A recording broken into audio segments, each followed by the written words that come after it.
Eh bien salut à tous, on se retrouve aujourd'hui pour une review du chapitre 139 de Shingeki no Kyojin SNK, l'attaque des titans, Attack on Titan, appelez ça comme vous voulez. Et aujourd'hui, on va parler du chapitre 139 qui clôture l'œuvre qui est SNK. Donc c'est avec beaucoup d'émotion que je vous propose cette review. Le chapitre débute sur Armin et Eren qui discutent. Armin dit à Eren qu'il comprend bien qu'il a dû agir en fonction de l'avenir qu'il a vu via le pouvoir de l'assaillant, mais il lui demande si c'était nécessaire de l'avoir tabassé et quel était l'intérêt de ça. Eren explique qu'il devait couper les ponts avec eux, mais que c'était réellement dur. Il explique qu'il a dérapé, qu'il n'était plus lui-même et qu'il ne savait plus réellement ce qu'il faisait, et s'excuse auprès d'Armin. Cependant, Armin rétorque sur le champ et dit à Eren qu'il devrait surtout s'excuser auprès de Mikasa, car Eren lui a dit beaucoup d'atrocités et ça a énormément blessé Mikasa. Donc pendant cette scène, on voit que Eren et Armin sont tous les deux assis au district de Shiganshina, là où tout a commencé pour eux. On se demande alors pourquoi ils sont là et surtout pourquoi un enfant. Car je vous rappelle que Mikasa a tranché la tête d'Eren lors du dernier chapitre. Est-ce un rêve? Est-ce un événement qui s'est passé pendant que Mikasa a tranché la tête d'Eren? Peut-être que ça s'est passé lorsque Eren et Armin se sont battus en titan lors du dernier chapitre sous la forme du titan colossal. Armin explique que si Eren a coupé les ponts avec eux, c'est tout simplement pour que ses amis puissent l'abattre et ainsi qu'ils puissent tous passer pour les grands héros qui ont sauvé l'humanité. Et Eren vient confirmer cela et dit qu'ils seront couverts de louanges et que le monde entier leur sera redevable. Armin demande à Eren s'il veut qu'il fasse comme le clan Tybur après la Grande Guerre des Titans, donc avec le héros Elos, etc.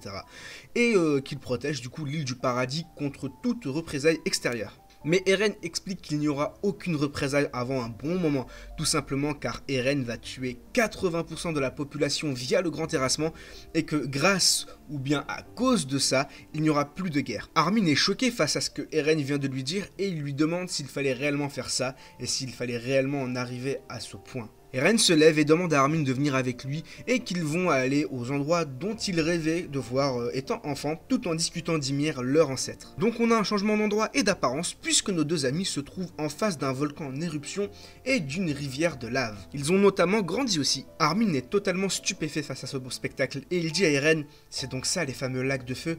C'est dingue, une vraie rivière de flammes. » Eren regarde Armin qui est stupéfait du spectacle qui se passe en face de lui et à ce moment-là en fait, Eren il a un regard assez mélancolique. Il demande juste après à Armin où est-ce qu'il en était déjà par rapport à sa discussion et à ce moment-là je pense qu'Isayama nous montre qu'Eren était réellement absorbé par l'endroit et le regard d'Armin et qu'il commençait peut-être à avoir des remords car après tout c'est ce que Eren et Armin rêvaient de voir lorsqu'ils étaient plus jeunes et ce moment se passe enfin. Donc Armin rappelle ce que Eren lui disait, et Eren explique alors à Armin que le roi Fritz a détruit le village d'Ymir, a tué ses parents, et qu'il lui a même arraché la langue, mais que même après avoir obtenu le pouvoir prodigieux des titans, Ymir est restée tout de même soumise au roi Fritz. Armin du coup demande à Eren pourquoi elle est restée soumise, et Eren explique tout simplement que lorsqu'il s'est connecté à elle via le chemin, il a perçu qu'Ymir aimait tout simplement le roi Fritz. Et que c'est à cause de ça qu'elle a été maintenue enchaînée pendant 2000 longues années. Eren et Armin changent encore d'endroit et ils se retrouvent désormais dans une montagne enneigée avec une pluie d'étoiles au ciel. Les deux ont visiblement encore grandi d'ailleurs. Eren explique qu'il lui était impossible de déchiffrer les méandres profonds du cœur d'Ymir, mais que ce qui était sûr c'est qu'elle souffrait de ne pas être libre. Eren dit, pendant tout ce temps, elle cherchait quelqu'un pour la délivrer des affres de l'amour. Et cette personne a fini par se manifester, c'est Mikasa. Armin à ce moment-là il demande à Eren pourquoi Mikasa en fait. Et Eren répond tout simplement qu'il ne peut pas lui répondre car seul Ymir pourrait répondre à ça. Il rajoute aussi, à ce stade, je n'ai aucune idée de ce que Mikasa va faire. Donc on comprend qu'en fait ça se passe plus ou moins avant que Mikasa tranche la tête d'Eren. Cependant la temporalité reste encore très floue. Pour ce qui est d'Ymir et Mikasa, je pense qu'en fait seul Mikasa pouvait délivrer Ymir car Ymir ressemble beaucoup à Mikasa. Elles sont toutes les deux esclaves d'un amour qui les pousse à ne pas pouvoir aller de l'avant, qui les bloque dans leurs décisions, un amour qui les rend esclaves de quelqu'un. Cependant, Mikasa, elle, a réussi ce que Ymir n'a pas su faire, c'est-à-dire aller à l'encontre de la personne qu'elle aime et ainsi se libérer de ses chaînes. Mikasa a tranché la tête de son bien-aimé, alors qu'elle était un peu esclave de lui, car je vous rappelle que Mikasa était toujours du côté d'Eren, même lorsqu'il avait tort. Eren est celui qui a sauvé Mikasa. Eren lui a offert un semblant d'avenir, tout comme le roi Fritz a offert un semblant d'avenir à Ymir. Seulement cet avenir n'en était pas réellement un, car elles étaient esclaves de leurs sentiments, et cela leur empêchait de prendre des décisions sans l'influence d'une personne extérieure. Et Mikasa, elle, a réussi ce qu'Ymir n'a pas su faire, c'est-à-dire aller à l'encontre de la personne qu'elle aimait. Cela explique pourquoi Ymir était derrière en fond lorsque Mikasa a embrassé la tête d'Eren. Tout simplement car Mikasa a réussi à faire ce pas de plus qu'Ymir. Ce pas qu'Ymir n'a pas su faire. Ce pas qui lui manquait afin d'être libre. Ce pas qui aurait pu changer les événements de SNK tout simplement. En coupant la tête d'Eren, Mikasa s'est en quelque sorte libéré de ses chaînes, ce qui a également libéré Ymir de ses chaînes, car Ymir est un peu la, entre guillemets, projection de Mikasa dans le présent. Eren explique à Armin qu'il ne fait qu'avancer, il ne s'arrête jamais, tout ça pour aboutir à ce dénouement. Il dit qu'il va massacrer 80% de l'humanité, qu'il a déclenché une tuerie fratricide sur l'île du paradis, et qu'alors qu'il tient à ses précieux amis et camarades, il les a entraînés dans un combat duquel il pourrait ne pas en ressortir vivant. Armin regarde Eren et dit: alors c'est donc ça l'avenir que tu as vu lors de la cérémonie de remise des médailles? Et tu as porté ce poids tout seul, ça a dû être terrible. Et après ces phrases d'Armin, on a une case sur le regard d'Eren qui semble réellement fatigué de tout ça et qui a les larmes aux yeux. On sent qu'il n'en peut plus, qu'il est à bout de tout ça. Et Eren dit: Armin, c'est la pagaille dans ma tête. À cause du pouvoir de l'originel, il n'y a plus ni passé, ni futur pour moi. Tout coexiste simultanément pour moi et se confond. Du coup, je pouvais pas faire autrement. Ce jour-là, en vérité, Bertolt ne devait pas encore mourir. Alors je l'ai laissé, et je l'ai attiré vers... Et pendant qu'Eren dit ça, on a une image du titan souriant qui se dirige vers Eren, Mikasa et Carla, la mère d'Eren. Armin, après avoir entendu ça, il est totalement choqué et désemparé. Ici, Isayama nous fait clairement comprendre qu'Eren aurait pu faire en sorte que tout ça n'arrive pas, mais qu'il ne l'a pas fait. Il a même dirigé le titan souriant vers sa propre mère, afin que celle-ci se fasse dévorer sous les yeux du petit Eren. Eren est l'une des principales causes de la mort de sa mère. Il est la cause de ce qui l'a poussé à chasser les titans, et il est la cause de celui qu'il est aujourd'hui. Suite à ça, Armin prend la main d'Eren et lui dit: allons-y Eren. Les deux se regardent avec les larmes aux yeux. J'ai beaucoup aimé ces cases, car Isayama nous montre que malgré tout ce qui s'est passé, malgré les bagarres qu'il y a eu entre Armin et Eren, malgré les mots qui se sont échangés, les deux restent tout de même les meilleurs amis au monde, et les deux sont comme des frères l'un pour l'autre. Armin est toujours là pour Eren, et Eren s'ouvre à Armin. Juste après, il change encore visiblement de dimension, et il se retrouve face à la mère, et ils ont encore une fois grandi. Armin demande à Eren ce qu'il éprouvait au sujet de Mikasa. Il lui demande s'il croit vraiment que Mikasa va l'oublier, refaire sa vie avec quelqu'un d'autre et être heureuse. Et Eren y répond: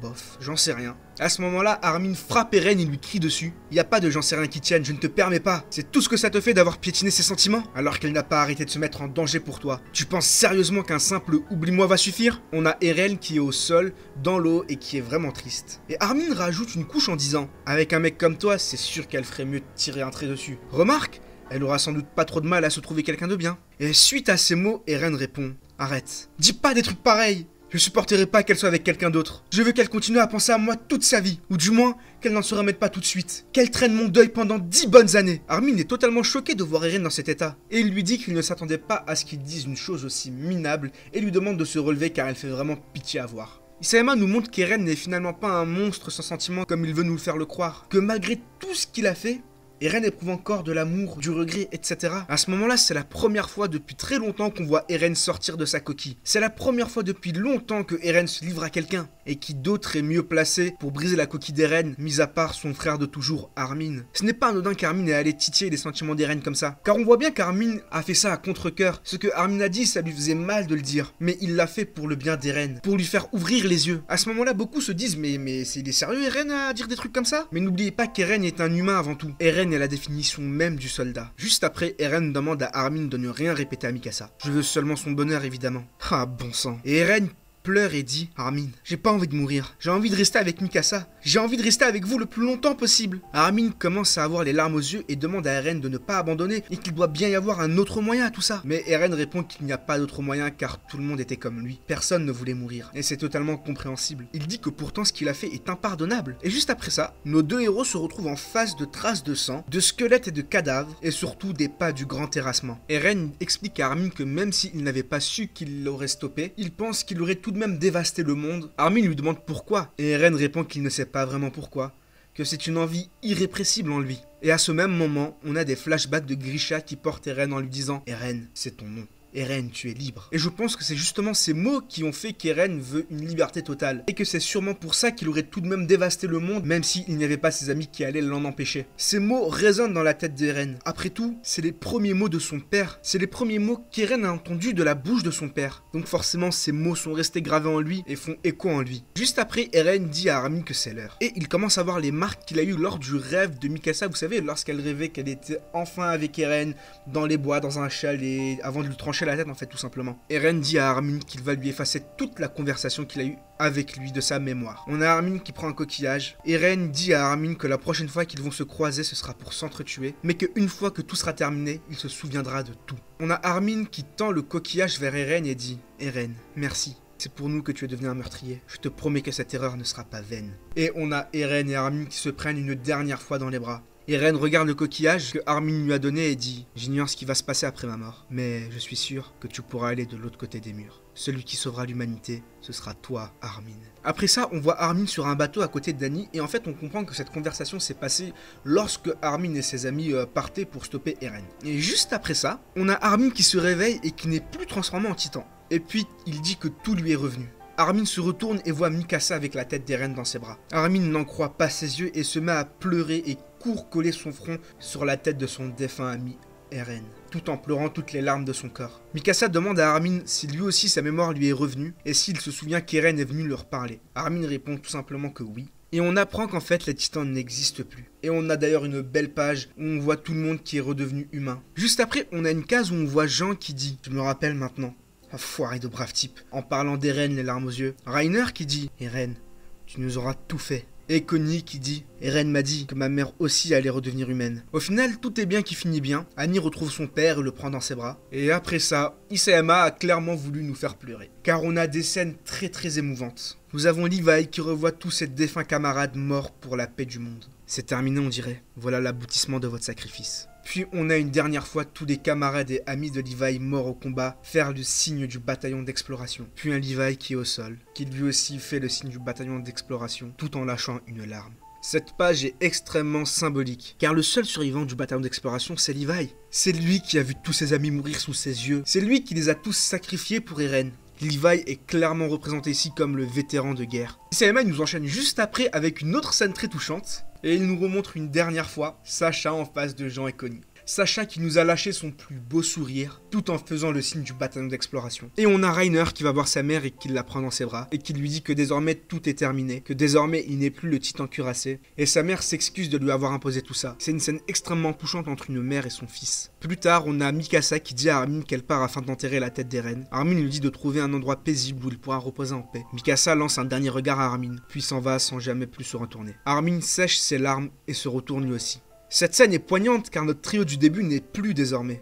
Ils ont tous les trois pris un chemin différent. Ils ne pourront plus jamais être réunis les trois ensemble. Chacun part de son côté, et surtout, chacun part de l'avant. Juste après, on a les Eldiens qui se tiennent face au Mar, et on a le père d'Annie qui annonce la mort d'Eren Yeager et que le pouvoir des titans n'est plus. Il dit qu'ils sont désormais de simples humains comme eux. Cependant, le commandant Muller, lui, leur demande de prouver ça ici et maintenant. Le père d'Annie leur dit qu'ils peuvent le prouver avec un test sanguin, mais le commandant Muller refuse d'entendre raison et leur demande de prouver qu'ils ne sont plus des titans ici et maintenant. On a les soldats Mar d'ailleurs qui pointent leurs fusils en face des Eldiens, et on a Armin qui arrive et qui jette son équipement tridimensionnel et qui dit « Si on détenait encore le pouvoir des titans, on s'en servirait pour se défendre. Le fait qu'on se tienne là, impuissant face au canon de vos fusils, constitue, il me semble, la meilleure des preuves, non ?» Le commandant Muller répond « À qui ai-je l'honneur ?»« Armin Arlette, Eldien de l'île du paradis. C'est moi qui ai tué Eren Yeager, le titan assaillant. » Et en même temps, on a Mikasa qui s'en va au loin, le sourire aux lèvres, car elle a sûrement entendu ce que Armin vient de dire. Pour ce qui est de la fin du chapitre, on a une ellipse de 3 ans, on a Historia qui fête l'anniversaire de son enfant, et on a un fermier en fond. Donc je pense qu'Isayama nous fait comprendre qu'en fait le père n'est pas Eren, et qu'Eren jusqu'au bout aura aimé une seule fille, et cette fille est Mikasa. On a les Eldiens qui se révoltent, et on comprend que Eren avait totalement raison. Eldia ou le reste du monde prendra fin lorsque l'un des deux camps aura disparu. Eren est acclamé comme un héros par les Yeageristes, et ils crient tous en chœur: bats-toi, si tu perds tu meurs, si tu gagnes tu vis. Après, on a un globe de tous nos héros, Armin, Jean, Reiner, Annie, Connie et Pieck, qui sont dans un bateau et qui se dirigent vers l'île du paradis en tant qu'émissaires de la paix. Cependant, ils ne sont pas sûrs d'être bien accueillis car ils ont détruit les murs, ils ont trahi l'île du paradis et ils ont tué Eren. Cependant, Armin explique que désormais ils sont tous soudés, ils vivent en paix et pour raconter l'histoire qu'ils ont vécue. Au même moment, on a Gabi et Falco qui voyagent en poussant Levi, qui est sur un fauteuil roulant désormais, et ils sont accompagnés de Oyakopon. Et en fin de chapitre, on a Mikasa qui est contre un arbre, là où tout a commencé, avec la tombe d'Eren. On a Mikasa qui dit « Eren, les autres seront bientôt là, ça te fait plaisir ?» Et on a Mikasa qui commence à avoir les larmes aux yeux, qui pleure, qui dit « J'aimerais tant te revoir, Eren ». Et à ce moment-là, on a un oiseau qui arrive parce qu'en fait son écharpe était en train de tomber. Et l'oiseau lui remet son écharpe comme il faut. Mikasa qui regarde le ciel, les larmes aux yeux, et qui dit « Eren, merci d'avoir enroulé cette écharpe autour de mon cou. » Avec l'oiseau qui part. Et SNK se termine sur ça. C'est une très belle conclusion, car cet oiseau, on l'a vu au début, on l'a vu durant tout le manga, on l'a vu durant tout le dernier chapitre. Et c'est sur lui qu'il se clôture. L'oiseau qui représente la liberté. On a Eren qui s'est visiblement réincarné en oiseau et qui est totalement libre désormais. Eren qui était cloîtré à l'enceinte des murs. Désormais, il peut survoler ce mur, peut survoler le monde sans être menacé par personne. Donc vraiment, je trouve que c'est une très belle conclusion. Je tiens à remercier Isayama de nous avoir écrit Shingeki no Kyojin. C'est un manga vraiment beau, avec beaucoup de sens, qui nous a bercé pendant 12 ans. Donc pour ça, merci Isayama. Pour ce qui est de mon avis de la fin, je vous envoie sur ma dernière vidéo qui s'intitule Une mauvaise fin pour SNK. Donc là, je donne mon avis par rapport à la fin, et voilà. Dites-moi ce que vous avez pensé de cette review dans les commentaires. Sur ce, je vous dis à la prochaine. Bye bye.